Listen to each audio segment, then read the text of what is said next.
নমস্কার বন্ধুরা, আশা করি তোমরা সকলেই খুব ভালো আছো। আমিও ভালো আছি।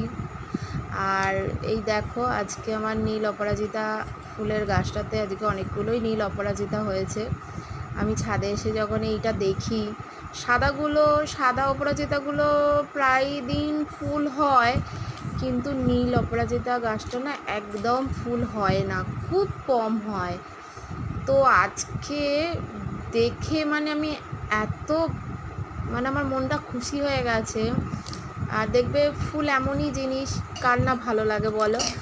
তো এবার এই সাদা অপরাজিতা গাছটা আমি নিজে থেকে বসাইনি, বাজার থেকে ফুল কিনে আনতাম। তো তো ওই থেকেই ওই ফুলগুলো যে পুজোর পর আমি কি করতাম, ওই বাসি ফুলগুলো টবের মধ্যে দিয়ে দিতাম।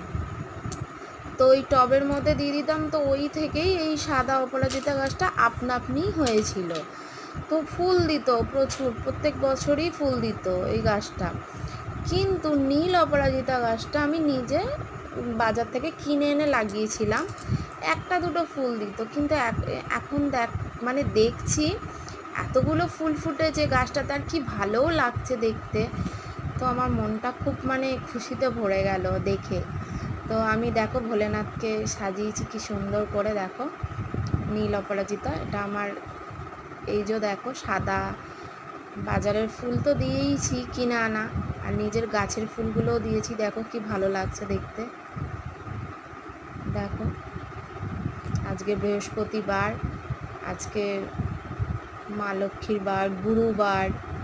আমি আমার ঠাকুর ঘরে আমার ঠাকুরদের, আমার গোপাল সোনাকে দেখো এই জুঁই ফুলের মালাটা এত ভালো লেগেছে।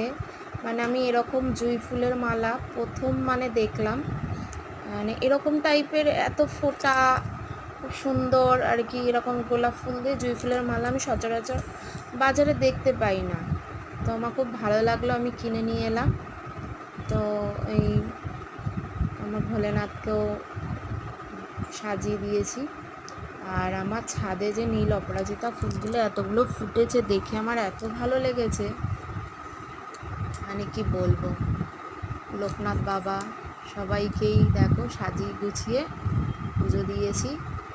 আজকে পুজোটা করে নিলাম আমি আমার মতন। আজকে একটা পদ্ম ফুল কিনে এনে মা লক্ষ্মীর ঘটে দিয়েছি। আমি দিই প্রায় সময়, বৃহস্পতিবার আমি মা লক্ষ্মীর ঘটে একটা করে পদ্ম ফুল দিই।